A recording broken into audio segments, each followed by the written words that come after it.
Καλησπέρα σας, κυρίες και κύριοι, αγαπητοί φίλοι, συνάδελφοι και φοιτητές. Είμαι η Bona Westcott, Διευθύντρια της Αμερικανικής Σχολής Κλασικών Σπουδών στην Αθήνα. Με χαρά σας καλωσορίζω εδώ απόψε στην διάλεξη της καθηγήτριας Maria Liston και επίσης καλωσορίζω όλους εσάς που παρακολουθείτε διαδικτυακά. Ακόμη, χαίρομαι που αυτή η διάλεξη είναι μία από τις κεντρικές ομιλίες του συνεδρίου Chaironeia, August 338 BC, A State of the Question, που γίνεται αυτές τις ημέρες στο Μουσείο Κυκλαδικής Τέχνης. Είναι τιμή για εμάς που είμαστε χορηγοί αυτού του προγράμματος και θέλω να ευχαριστήσω τον Δόκτωρα Παναγιώτη Ιωσήφ και τον Δόκτωρα Γιάννη Φάπα, συνεπιμελητές της έκθεσης για την Chaironeia, για την διοργάνωση αυτής της συνεργασίας. Η ομιλήτριά μας απόψε, η Maria Liston, είναι καθηγήτρια ανθρωπολογίας στο Πανεπιστήμιο του Waterloo, στον Καναδά. Είναι μια διακεκριμένη βιοαρχαιολόγος, η οποία έχει συμβάλει για περισσότερο από 35 χρόνια στην κατανόηση των αρχαίων λαών. Έχει μελετήσει σκελετούς από ανασκαφές σε όλη την Ελλάδα, όπως στην Κρήτη, την Άγορα της Αθήνας, την Ερέτρια και τον Εσμήνιο λόφο στην Θήβα. Παράλληλα, θα ήθελα να πω πόσο εκτιμούμε την αφοσίωσή της στην διδασκαλία και την μακρόχρόνη προσφορά της στην Αμερικανική Σχολή. Από το 2022 έχει αναλάβει σημαντικό ρόλο στο νέο συνεργατικό ερευνητικό πρόγραμμα για τη μάχη της Chaironeίας, η οποία βρίσκεται στο επίκεντρο της έκθεσης του Μουσείου Κυκλαδικής Τέχνης. Σήμερα θα μας μιλήσει για την μελέτη που κάνει σε σκελετός από το Πολυάνδριο των Θηβαίων στη Chaironeia, η οποία προσφέρει μια σπάνια ευκαιρία για το διερεύνηση των τραύματων που υπέστησαν οι οπλίτες στη μάχη αυτή. Good evening, ladies and gentlemen, and friends, colleagues, and students. I'm Bona Westcott, Director of the American School, and it's my pleasure to welcome those of you who are here tonight and those of you who are watching online to our lecture this evening by Professor Maria Liston. We are delighted that this lecture is also a keynote presentation for the conference Chaironeia, August 338 BC, A State of the Question, which is currently taking place at the Museum of Cycladic Art in conjunction with the exhibition Chaironeia, August 2nd, 338 BC, A Day That Changed the World. It is an honor for us to be a co-sponsor of this conference, and I want to thank the co-curators of the exhibition, Dr. Panos Yosif and Dr. Yanis Frapas, for organizing this collaboration. Our speaker this evening, Mariah Liston, is professor of anthropology at the University of Waterloo in Ontario, Canada. A distinguished bioarchaeologist, Professor Liston has for over 35 years contributed to our understanding of ancient peoples by studying their skeletons from excavations across Greece, including Crete, the Athenian Agora, Eretria, and the Ismenian Hill in Thebes. I also want to say how much we appreciate her dedication to teaching and her long commitment to the American school. From 2022, she has played an essential role in the new collaborative research project on the Battle of Chaironeia, which lies at the center of the exhibition at the Museum of Cycladic Art.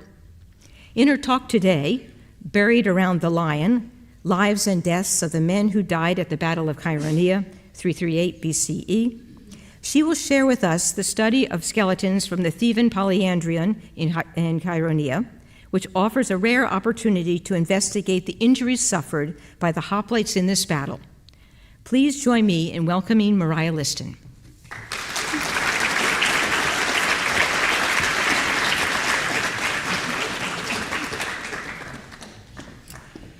Well, thank you so much, Bana, and thank you all for coming this evening. I'm hoping that'll stay there. It's traditional, of course, to thank the organizers of conferences and so forth, and I'll get there in a minute. But I have to go back further than that.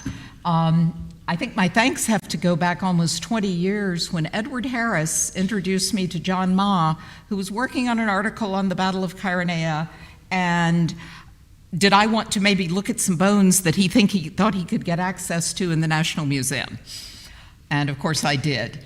Fast forward about 15 years, and Peter Krentz started working on the Battle of Chaironeia, and we talked about it some, and then he got access to the diaries, and was I interested in commenting on them, and all of a sudden there's a conference and an exhibit and so forth.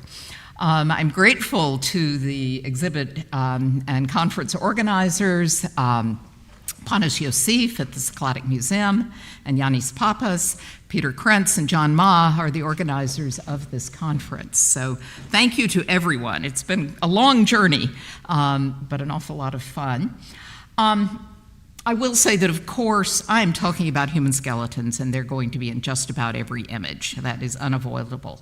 There's also a lot of really grim trauma here, and that's just part of it. For those who aren't at the conference and haven't been thinking about nothing but the Battle of Chaironeia for 2 days, it is, of course, located in the western end of the plain of Boeotia. There are quite a few reconstructions of the battle, a lot of arguments about which direction the lines were. I thank Peter Krentz for these, and I also said that if anybody objected to my interpretations of the battle, then I'd just blame him. But it is, despite being a very important battle, it's one, and again, as we've heard the last 2 days, there are astonishingly few historic sources for this battle. We know very little about this day, which did change the Greek world. What I get to talk about today are the human beings who were here, and they are our only eyewitnesses to this event. The Battle of Chaironeia was fought on the plain here in front of the Acropolis of Chaironeia. The arrow to the left indicates the location of the famous lion monument, and most of the skeletons we'll talk about came from there. In the distance, you also have an arrow showing the mound where the cremated Macedonians were buried. And I choose this slide, which is hardly the prettiest view of the plain that's ever been held, but it in fact was taken in early August, the same time of year as that battle. And it's a reminder that it would have been a hot day in Boeotia when they fought this battle, and probably pretty hazy and humid. as well. The Lion Monument was erected at some point after the battle as a marker for the Theban polyandrion, later destroyed, recovered. One of the themes of the conference today has been talking about the history of that reconstruction. And you see it today on its plinth, which is a bit taller than the original one, probably. We have very few records of the excavations. Let me back up. We had very few records of the excavation prior to about 2 years ago. A sculptor who was involved in the reconstruction of the lion did some test samples and then dug one sort of small quadrant of the area around the Lion Monument, published this drawing, and that's really all we knew about the excavations until the notebooks of the excavator, Panagiotis Stamatakis, were discovered. And Peter Krentz and Michael Tomasou have been involved in translating these into English and invited me to comment on the skeletons and some of the observations and such. What Stamatakis did was keep day-by-day notes and drawings of the skeletons with very, very careful measurements about how far apart they were and how they were arrayed and so forth. The drawing on the left is a reconstruction prompted by James Rahm and done by Mark Lee Boyer of pulling all of Stamatakis' drawings together. Now, the drawings at one level are a little cartoonish. I must confess, I wish he had taken a few drawing classes. But as I have worked with them and the bones, I have come to realize how much information he managed to put into these drawings, which are, at first glance, fairly crude. And I've found them a very useful tool. Now, the one mistake I think he made,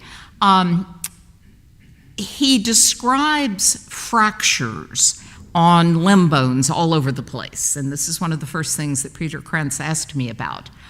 And when I looked at these, I thought, that's just how bones break in the ground. When bone dries out and the collagen breaks down, it tends to snap, particularly the more curved bones, just from the movement of soil as it dries out and gets wet again, or freezes and thaws if you're in Canada, things moving across the top, all of that sort of thing just breaks bone. And in fact, for comparison here, I show you one of Stamatakis' drawings with what he indicated as fractures, and he notes that he thinks most of these took place in the battle, that these are battle-related injuries. And then I show a skeleton that I excavated in Corinth 2 years ago. This is a bit of a problem cemetery. We're not quite sure what the date is. We know it's post-Byzantine, and beyond that, there's nothing in the graves. So we'll see what comes from that. But the important thing is this is a much more recent skeleton than the 4th century ones, and yet all of those arrows indicate the same type of breaks that Stamatakis is indicating. There is zero evidence of trauma whatsoever in these current skeletons. This is just the way skeletons break. So I think we have to, by and large, reject all of these long bone fractures that Stamatakis identifies. They're just natural taphonomy. Nobody was studying skeletons, particularly not skeletons in the ground at that point, and there was no way for him to know that. Now, he does note a lot of other wounds, particularly cuts, often suggesting they were made by swords, and as far as I can tell, he's completely right on those. This drawing, I have to say, I've spent a lot of time putting colored dots on this map for various reasons. At one point, I realized there were about 6 copies of it around my living room. Here, I note in yellow the head wounds that Stamatakis has identified.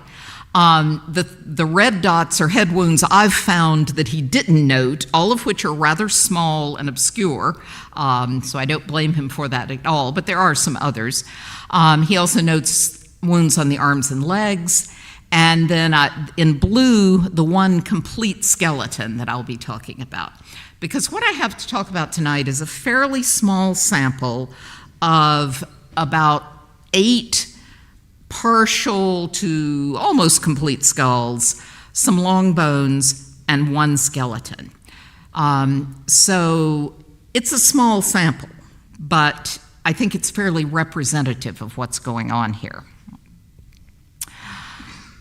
The practice of removing material in block at this point was rather young, by which I mean nobody seems to have known how to do it. They tried to remove a number of skeletons, both the sculptor Vitalis, who seemed to be particularly bad at it, and Stamatakis, made multiple attempts. In the end, as far as we can tell, only one complete skeleton has survived, although there are, again, a number of skulls.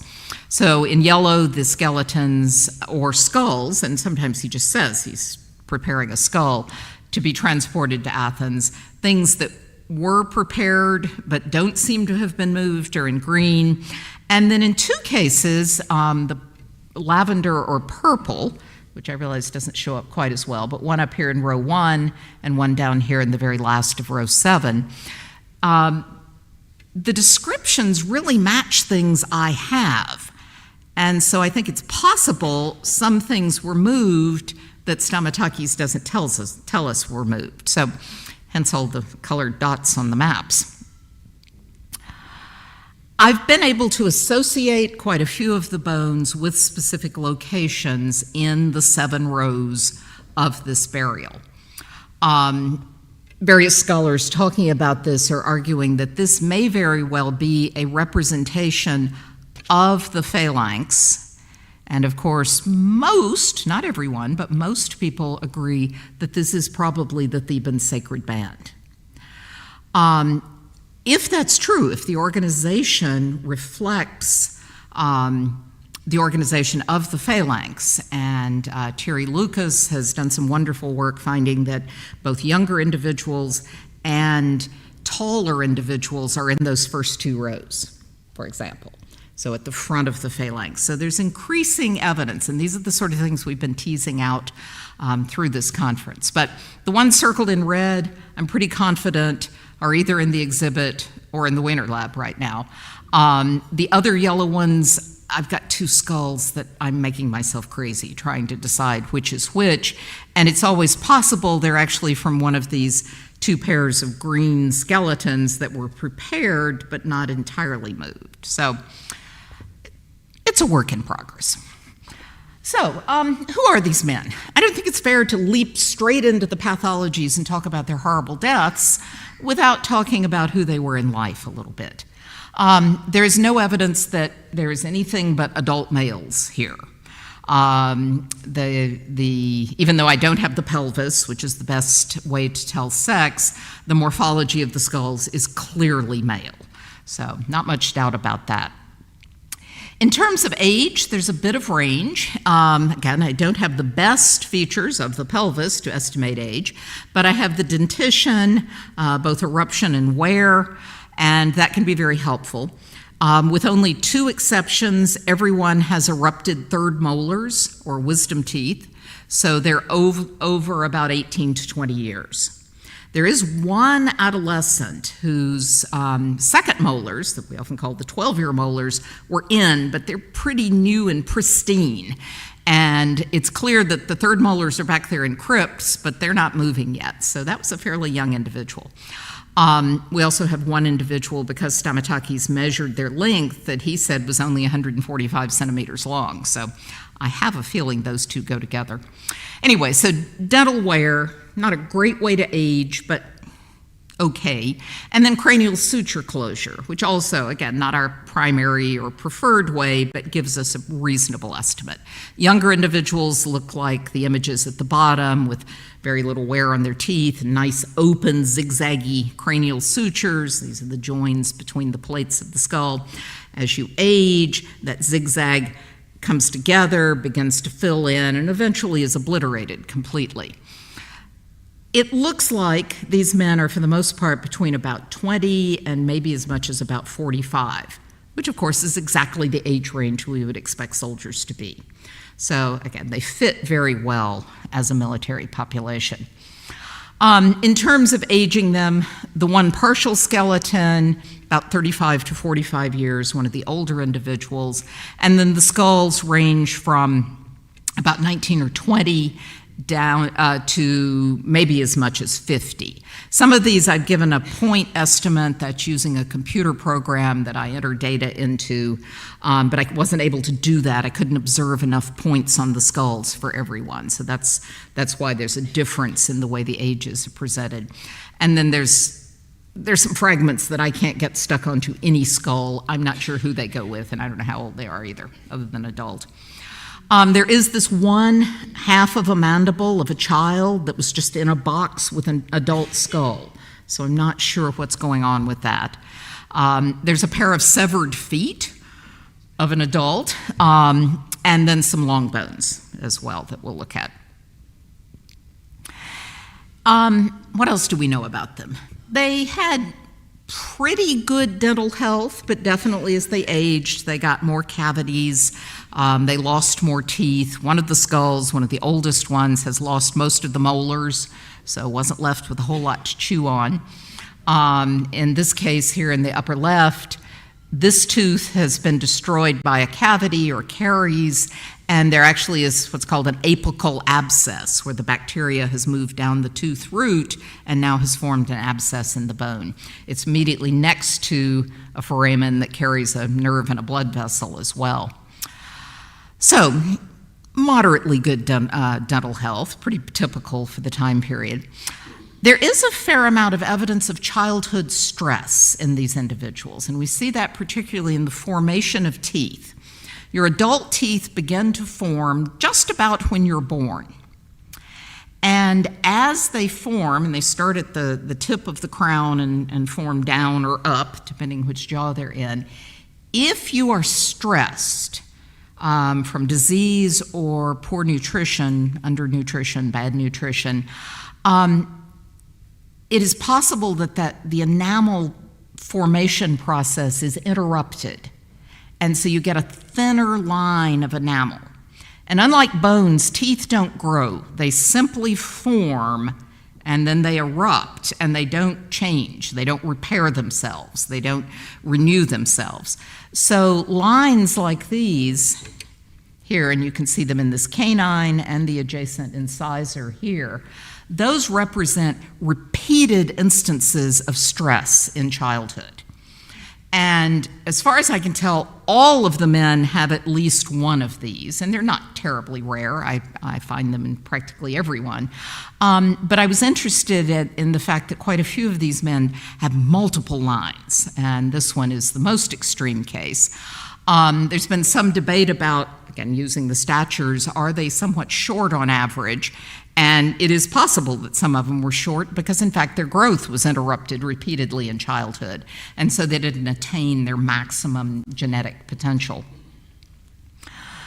One individual had a fairly severe infectious event in childhood. Many of you probably had middle ear infections as children, or your own children have them, and today you get antibiotics and hopefully they go away. In the past, of course, that didn't necessarily happen. Children got ear infections, and if they didn't fight them off, they can migrate into the bone and set up housekeeping.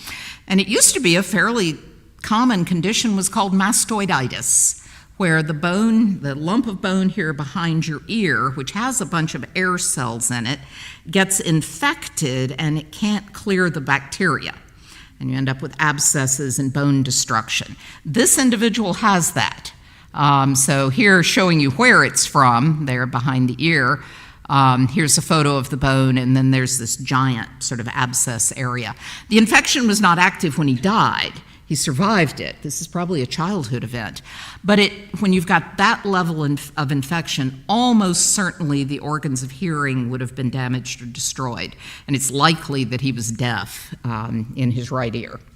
But he still made it into the sacred band. One other somewhat unusual condition I found, this individual, row 7, number 24, he's one I can place. He has a growth anomaly in his face. Now, it's very mild, and I still haven't quite worked out what's going on here, but one side of his face did not grow as far forward as the other side. You can see here perhaps that his eye sockets are a bit asymmetrical, although it doesn't help that I've got this half of his nose, the right half, but not the left. But here, these two arrows coming down from the black line, the box, are pointing to the same point on the two sides of his forehead, right here on the outside edge of the eyes. And you can see on one side it's quite narrow, and it's much larger on the other. There's a little bit of asymmetry in his mandible, I think, although it's also broken, and I can talk myself out of this some days. So it didn't really even involve the lower face. It's pretty mild, but something happened that affected the growth. It was suggested to me the other night that this can happen maybe even traumatically. Literally just got hit in the head in the wrong place as an infant maybe, and the suture fused a little bit early and his face didn't grow as far forward. This is not some major syndrome that was affecting other systems. For one thing, he probably wouldn't have survived, and he probably would not have had the military prowess to be in the sacred band. But he was a little funny looking, probably, with his face sort of asymmetrical and one eye not quite facing forward. So he was still in the sacred band. So that's who these guys are.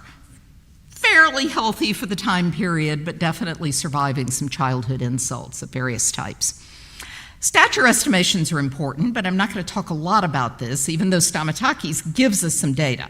But Terry Lucas has done some wonderful work with the stature estimations. I just want to note, and one of the reasons I began to be more confident of Stamatakis' work and reporting is that the one skeleton that I could measure the height on, Stamatakis, measuring it in the field, said it was 160 centimeters long. Now, unfortunately, he rounds all of his stature estimates to the nearest 5 centimeters. So, tremendous loss of data there in the rounding.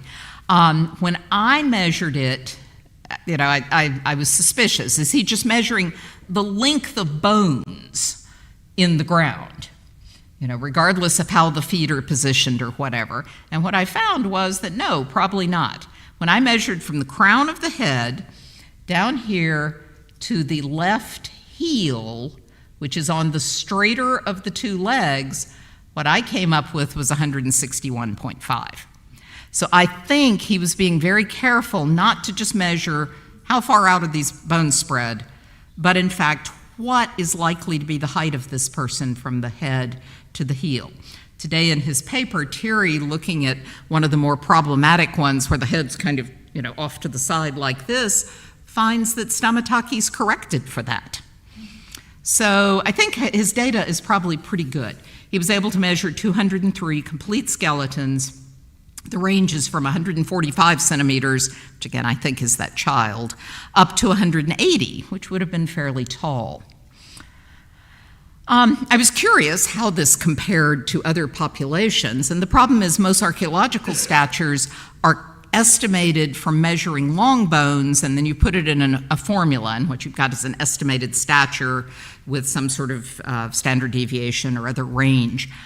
But what we had were essentially cadaver lengths. We're measuring a dead body in the ground. And I found this wonderful study comparing what's called cadaver stature, which is literally how long a body is on a slab, forensic stature, which is the reported stature. It's how tall your driver's license says you are, which just about always is taller than you actually are. People lie on that all the time. Or how tall the military said you were. And in fact, these are 20th century men who were in the military in Portugal. So we've got military measurements of stature, how long they were when they ended up on a slab for being autopsied, and so a cadaver stature, and then their measured living stature. So those three were there. And you'll notice that it's a smaller sample, only 84 rather than 203, but at For the sacred band, I'm just going to call them that, 167.09 is the average I get.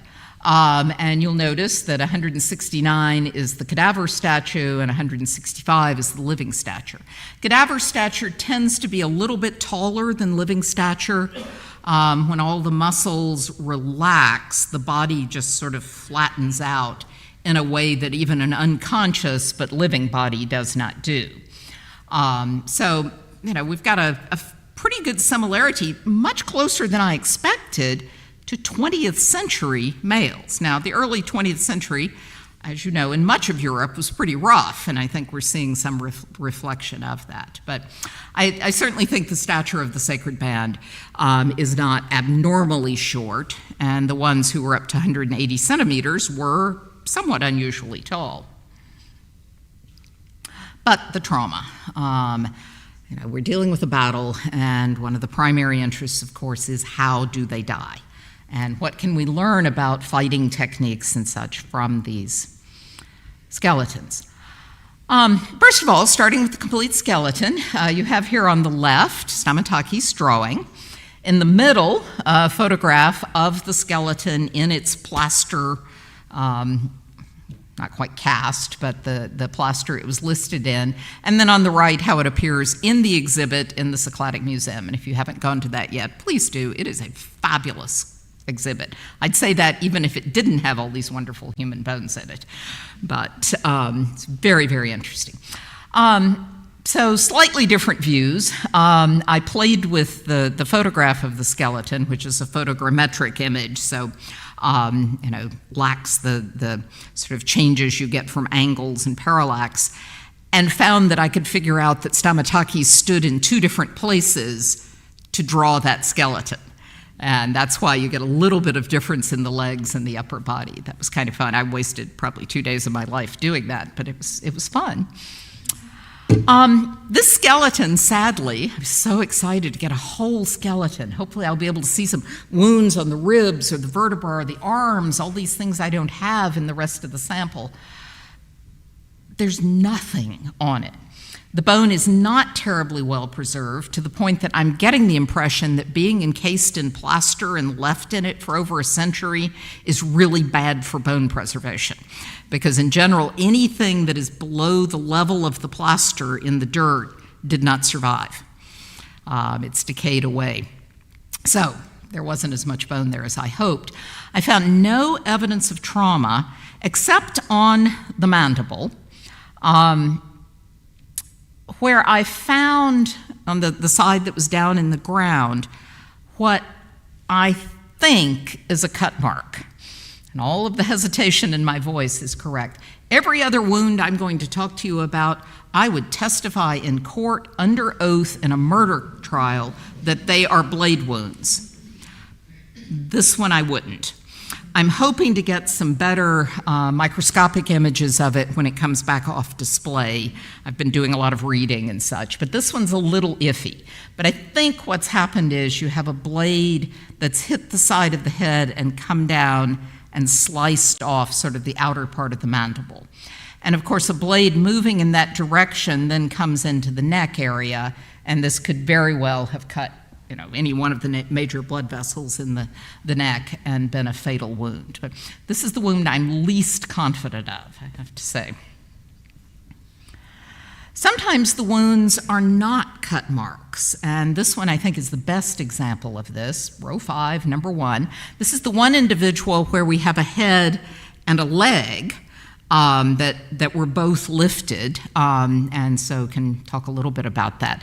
But his face has fractures that have sort of pushed the face back up under the brain. And this isn't exactly the way skulls kind of come apart in the ground if they're just lying there.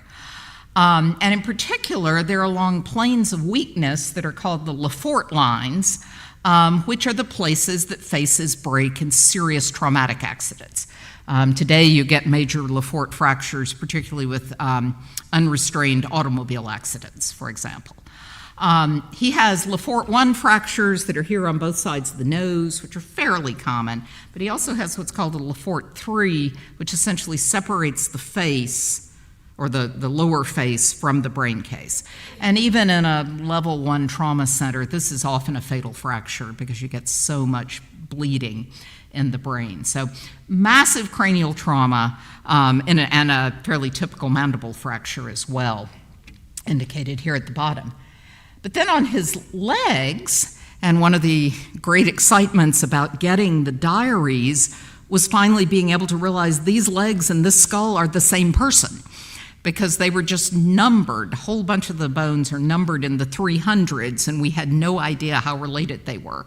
But it turns out there's a femur, a tibia, a fibula, a patella, and a skull that all come from row 5, number 1. Oh, and a foot. Sorry, I left the foot out.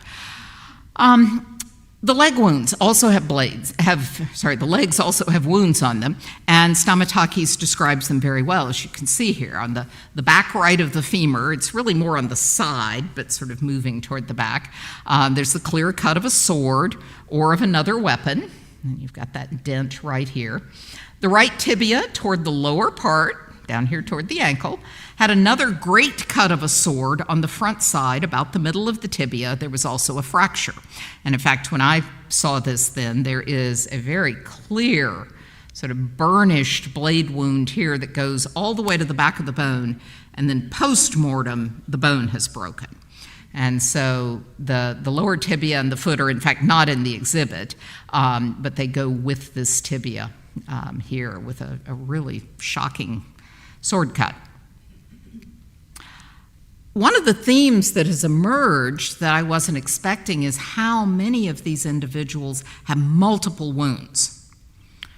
The reality of battle is not like a video game. You don't go pow and somebody drops dead, or whack them with a sword and they drop dead. It took multiple blows to kill most of these men. And that's part of the documentation that's coming through. So we've got the leg wounds and the crushed face. Row 2, number 14, another very secure identification. Stamatakis, well, let me back up here. There are 3 different wounds.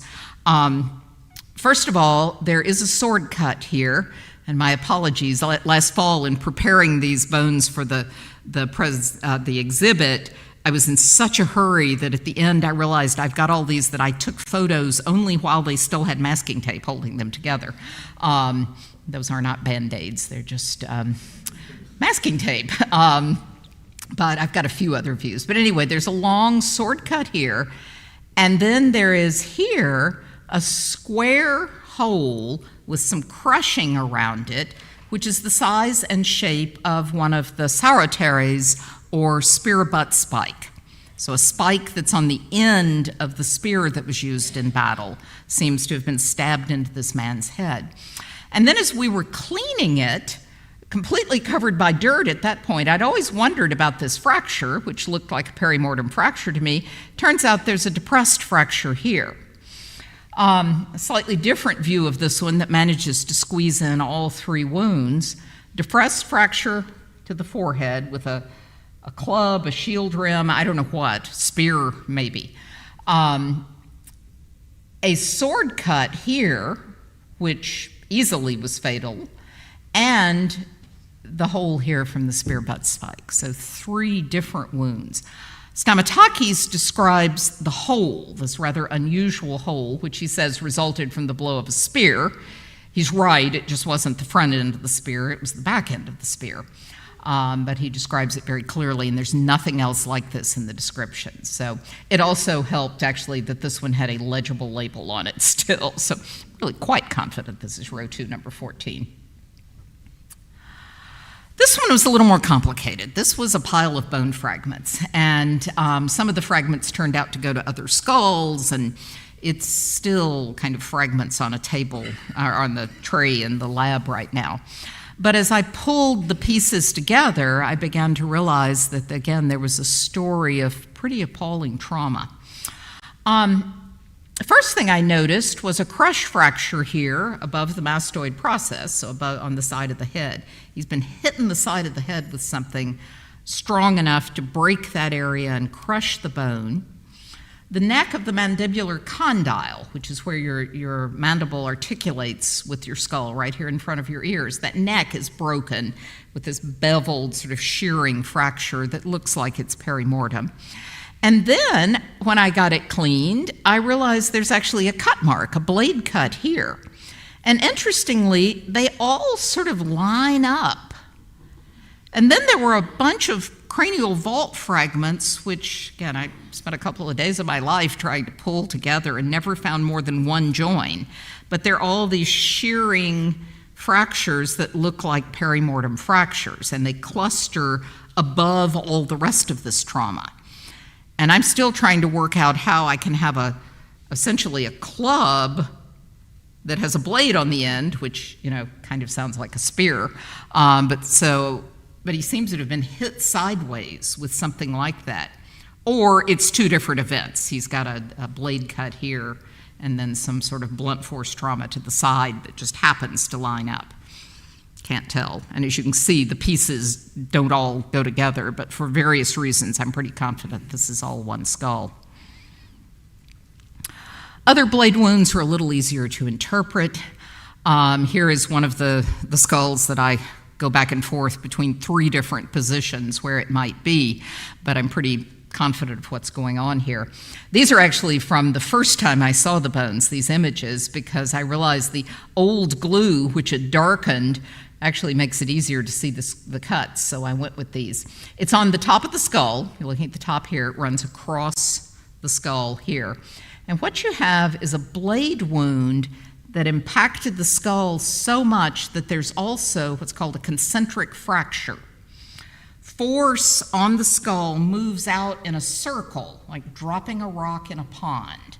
Essentially, you've got a ripple, and at a certain point, the skull will fail. And so these concentric fractures are very common with blunt force trauma. In this case, the sword has hit the skull so hard that it's also created one of these concentric fractures. And on the inside, because not only does it move horizontally in a circle, it also moves conically as it goes through the thickness. So in the same way, a bullet wound will have a small entry and then it moves through the skull and is wider when it's gone through the thickness of the skull. This force was moving through the skull essentially conically, but it's along the whole cut.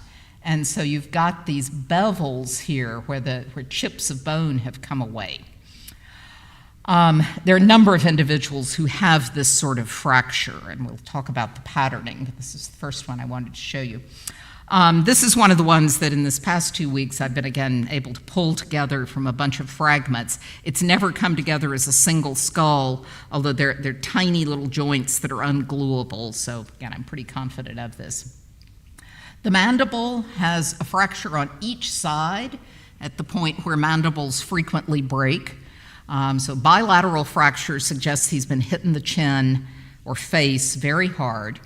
And then on top of the skull, I knew about 2 perimortem fractures, and I'm going to go to the next image here that shows you in purple. I hope you can see that, yes.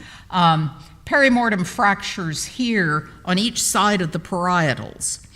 And reconstructed, the skull has this weird depression, as if it's sort of deformed here. The exciting thing was to realize when I pulled some other fragments together, there's another blade cut right here. So what we've got is a blade cut here that hit the skull hard enough so that instead of the concentric fractures I'm usually seeing, the skull has failed on both sides. And you have fractures that run up to the suture. And this is typical. Fractures don't cross suture lines unless the sutures are completely fused together because the force dissipates along that line.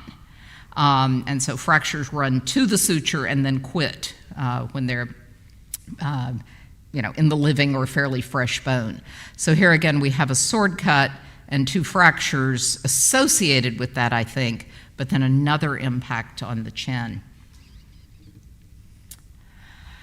This skull is the worst trauma I have ever seen on a human being, and I've done a fair amount of forensics work. I did my PhD at the University of Tennessee, where they pretty much specialize in forensics. There's a description, again, from Stamatakis that makes it very clear, and his drawing, even though it's rather cartoonish, also identifies this pretty clearly. This man was hit with a blade, sorry, wrong eye, on the forehead.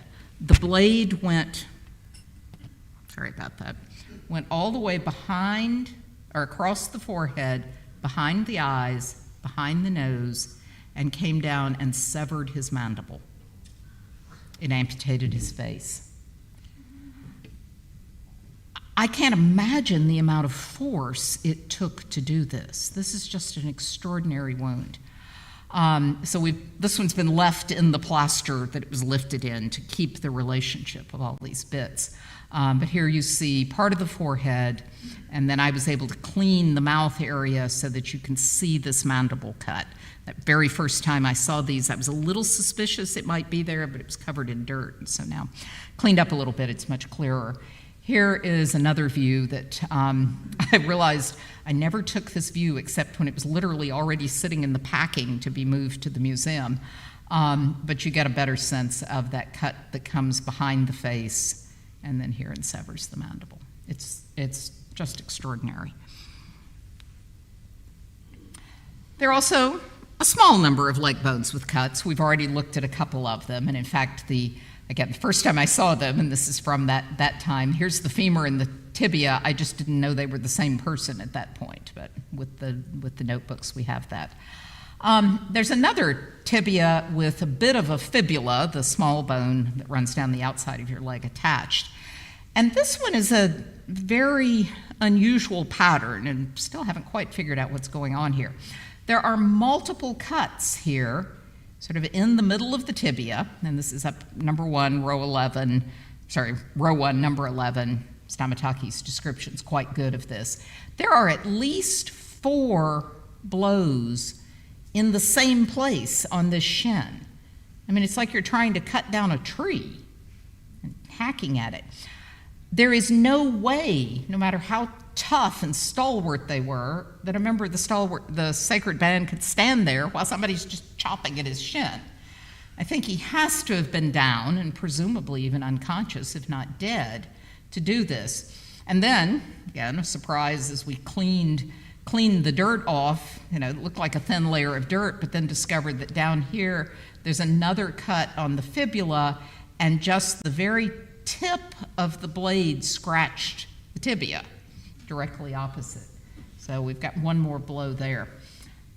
I'm not clear what's going on here. I mean, it kind of looks like he's trying to chop his feet off, but halfway up the shin. Interestingly, there's a pair of feet that have been chopped off too. These were lifted in block.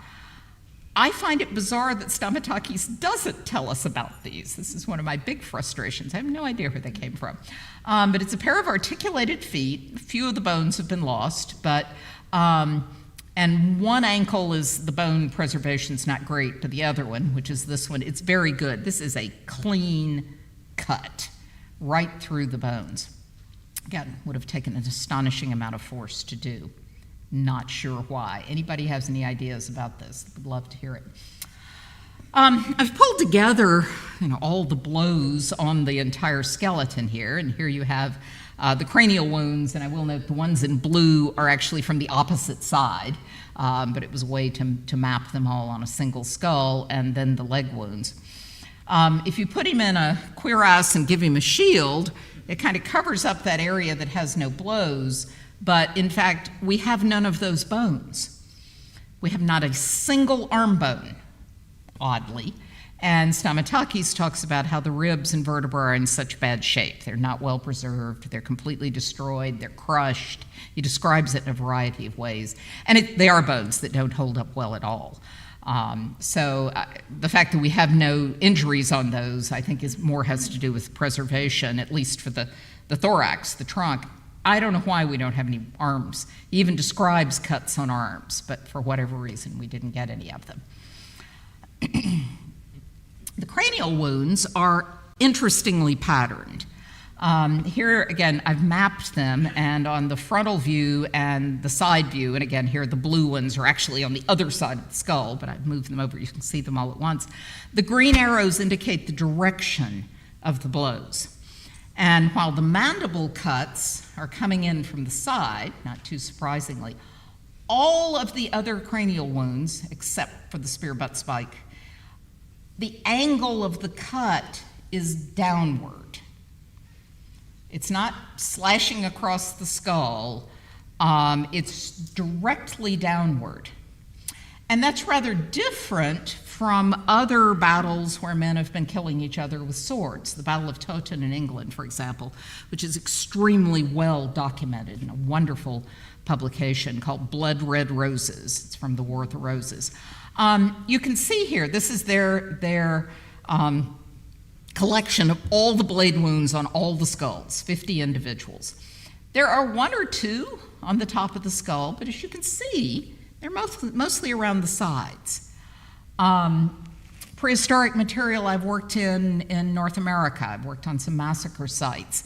The blows are on the sides of the skulls. It's really surprising that at Chaironeia, they're all on top and they're all coming directly down. And they're doing that with a lot of force, again, reminding you that we have lots of these beveled wounds. So here's the exterior view of 3 of them and the interior view. So tremendous amount of force creating these interesting beveled blows. I think we need to think about how the Macedonians are using weapons. And I think the art gives us some clues. The wonderful mosaics from Pella, the hunting scenes. Interestingly, you've got, all these sort of naked historic men with these blades over their head that they're about to come down and harass that poor deer. I'm always on the deer's side. Over and over and over again, the Alexander sarcophagus has this individual, apparently with a weapon over his head, about to slice into the barbarian. I think that may be telling us something about Macedonian sword work. They're not using these as slashing swords, they're not using them as stabbing swords. They're coming down on the top of the head in this case, but definitely almost a club, and the big heavy single-bladed sword that there are some examples of would be an excellent weapon to produce this sort of injuries. The other question about this battle, of course, is whether the Macedonian cavalry, possibly led by Alexander, was instrumental in breaking the phalanx of the Theban sacred band and killing them all.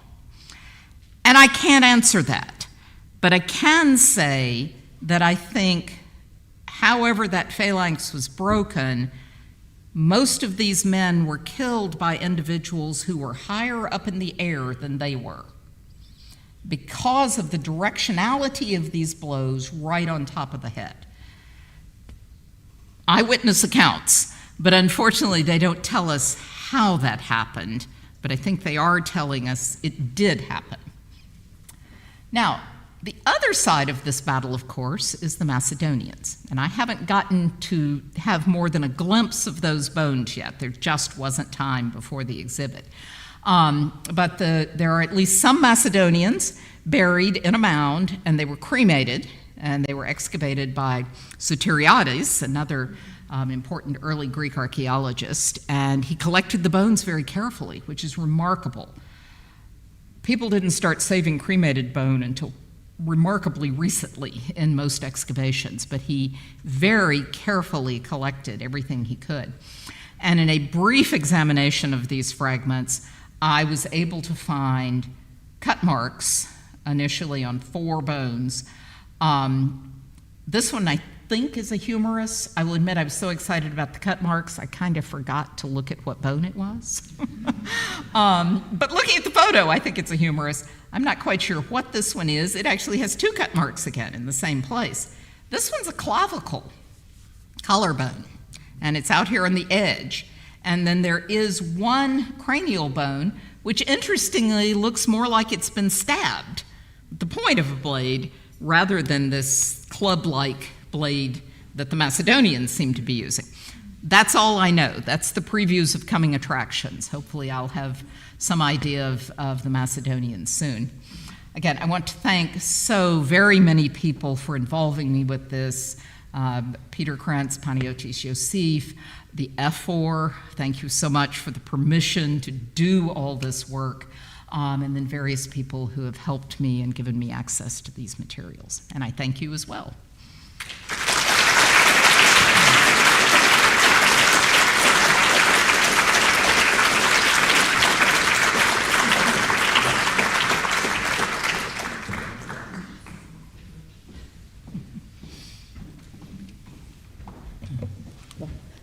Mariah, thank you so much for a really extraordinary lecture that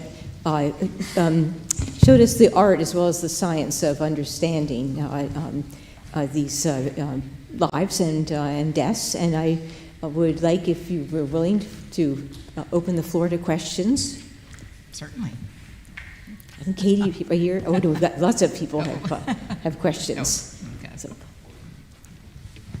Do I have the first question? You have the Thank first. you very much.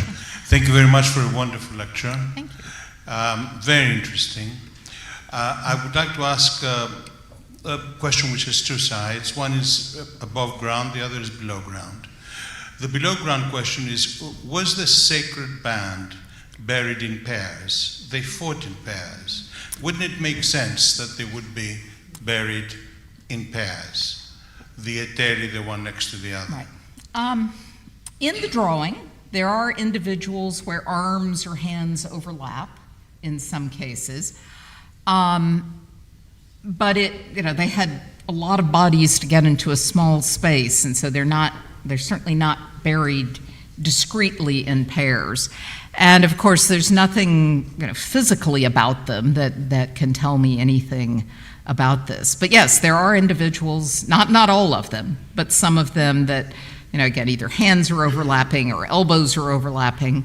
And it's possible that was an indication of some sort of relationship. But beyond that, we don't know. And again, we've only got the pretty cartoony drawings from Stamatakis to tell us. Yes. Those skeletons are all in the ground still to this day, but I doubt if they're very well preserved anymore.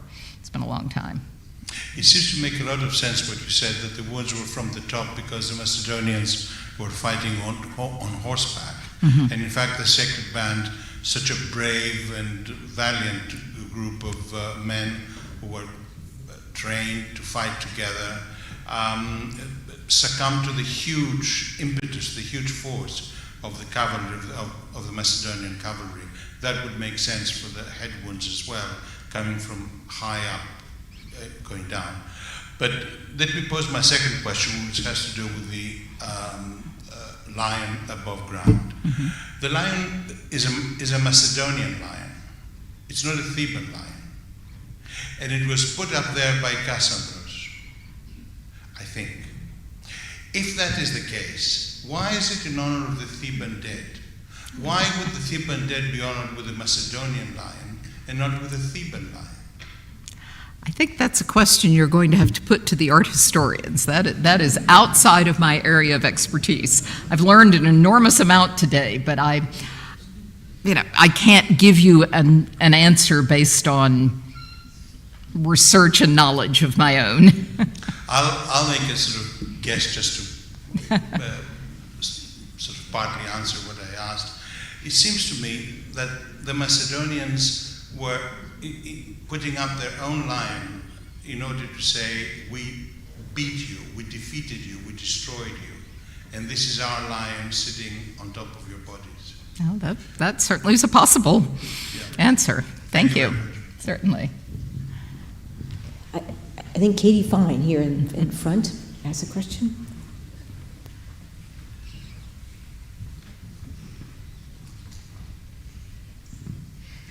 I had a question. Well, thank you, first of all. That was really, really fascinating. About the drawing. Mm-hmm. And it looks like they excavated right up to the cut. Am I correct in that, where they were putting the monument? Are there any plans or any sort of ideas about further rescue excavations or looking for more? Right. I mean, nothing in the works at the moment. It would certainly be interesting to explore again a little bit and see do they go any further out or further down? But Stamatakis was pretty thorough. It is clear that the Peribolus wall was built long enough after the grave was created that while they got it lined up well, that southern edge of it, in fact, cuts off the legs of some of the individuals. But at one point, John Ma was suggesting there should be an 8th row of skeletons before the diaries in this diagram was found, that there should be 8 rows of skeletons, to better reflect a phalanx. But it's clear from the way that 7th row becomes pretty ragged, and then there's some skeletons that are oriented differently from the rest of them, that was kind of the fill-in bottom rows. So this does seem to be the 254 individuals out of the 300 that supposedly made up the sacred band. But, no, it would be interesting. It'd be interesting to see if, has bone survived? Can we tell anything more about it? Would be a fascinating project. But forgive my ignorance on this. It was those excavations carried out specifically to restore the Lion Monument. Yes, okay. that was the intention. And they did so, but left the skeletons in place for the most part.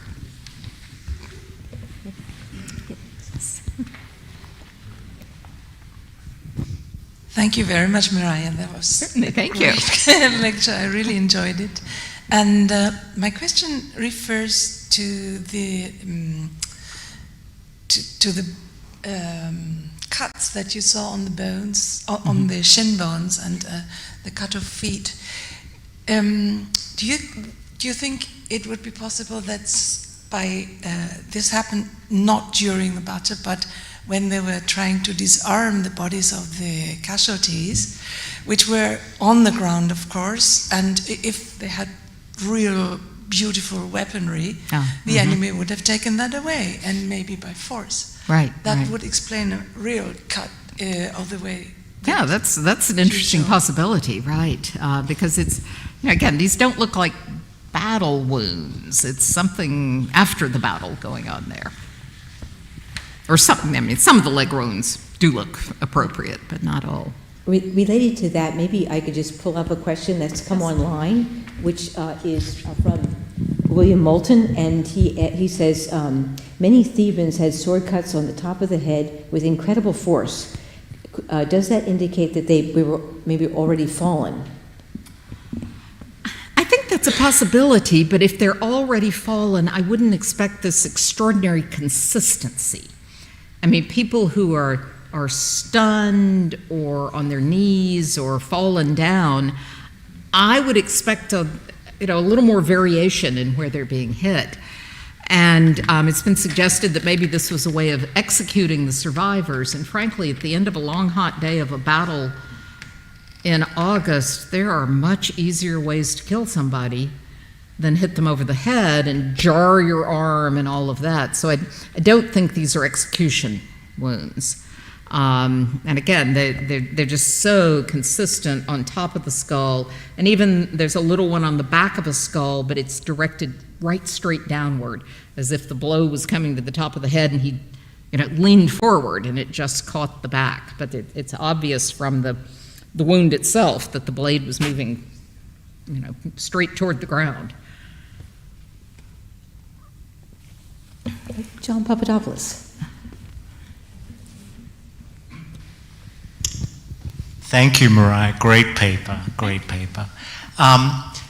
One of the weapons, we in many respects have fetishized the Macedonian cavalry because that's what we see on the Alexander mosaic, that's what we see on the Alexander sarcophagus, but we forget that the Macedonian cavalry is only a small part of that force. And one of the weapons that we really don't look at very carefully, that I would think may have caused some of this damage, is the battle axe. And it's interesting that even in the warrior tomb in the Athenian Agora, what Carl Blegen, and we see it on the Pella mosaics very clearly, one of the weapons we see in the warrior grave that Carl Blegen had actually interpreted as a large chisel is actually an axe. Oh, interesting. And so, to what extent can some of these wounds be right. the battle axe? What I can say is they are straight-edged weapons that were sturdy enough to use as a club.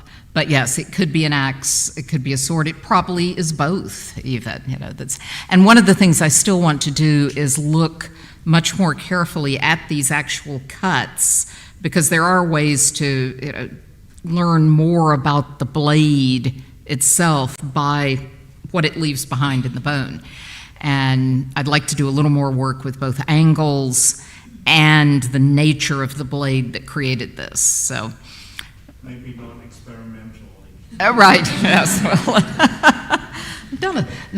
I have a bunch of old sheep bone that I acquired years ago that has suffered through many, many, many experiments of this sort. Brady Keeson has a question. There he is. Thank you very much, Mariah. That was amazing. My question is a very basic one. What about helmets? Where is the head protection that one sees right. hoplites wearing, and what would that do to a bladed weapon hitting someone?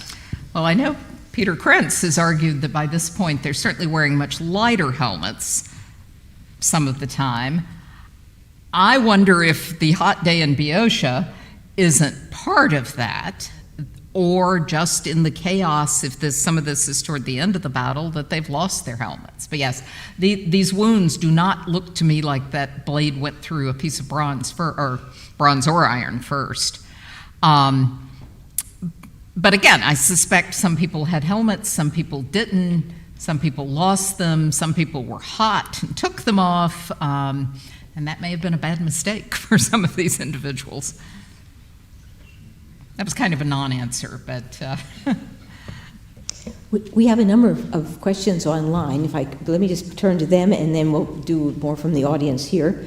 Aletis Vandermortel asks, first she thanks you for an excellent lecture, and wonders about whether any of the traumas could have been caused by catapult balls or arrows, and could the skulls have been crushed in front by having been hit by a catapult ball? Right.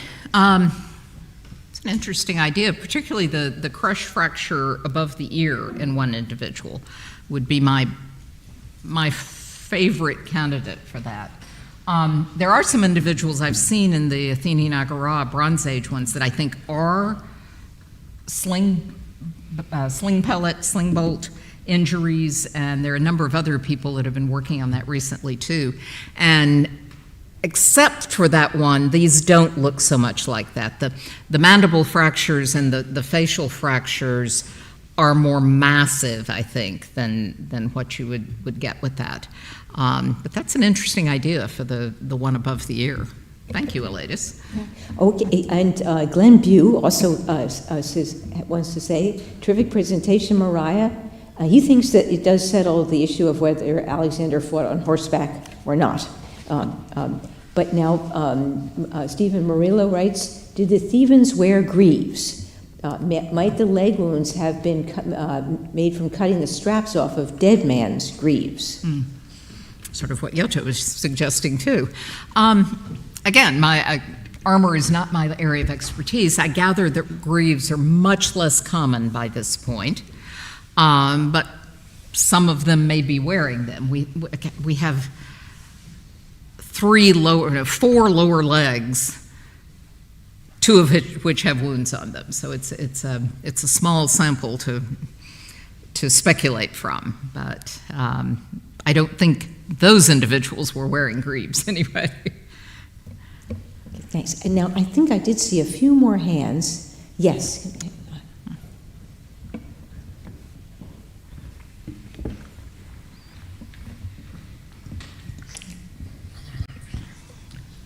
Please excuse my personal interest. Is there any molecular work done? On the bones? No, not at this point. And Because of the nature of the year? they're not well preserved. The preservation is not good. I would be very surprised if DNA survived. In terms of things like stable isotope analysis, I mean, I guess in theory it can be done. It isn't the set of questions I've been asking about them, but that certainly would be a possibility if somebody wanted to look into whether these individuals, were from Boeotia or did they come from somewhere else. But that would be a, permit process to get the So, in just a word, when would one decide that a molecular analysis can be done? well, I mean, over casualties? right. It would be if the questions that we were asking about this were related to either diet or place of origin or things like that. And again, at this point, the questions are very much focused on the battle and what happened in the battle, and those aren't questions that molecular analysis would help with. Well, we could perhaps let Stephanie Larson online have the last word. Oh, okay. And she says, we can attest that Boeotia is oppressively hot in August, and metal helmets would have been much like ovens. Thanks to Mariah for this incredible talk. So we join Stephanie, and we invite you to have a glass of wine with Mariah downstairs.